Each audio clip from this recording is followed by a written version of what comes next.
Hello everyone, welcome to my channel Be Learner. This is about 3-letter words.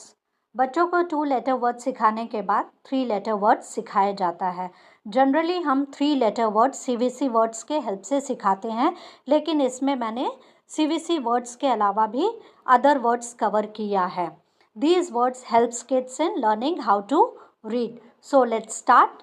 BAT bat, BAG bag, CAP cap, DEN den, PEN pen, HEN hen, NIB nib, KID kid, LID lid, HOT hot, ROT rot, COT cot, JUG jug, BUG bug, RUG rug, ANT ant, OUT out, EAT eat. Follow for more. Don't forget to like, share and subscribe my channel. Thank you for watching.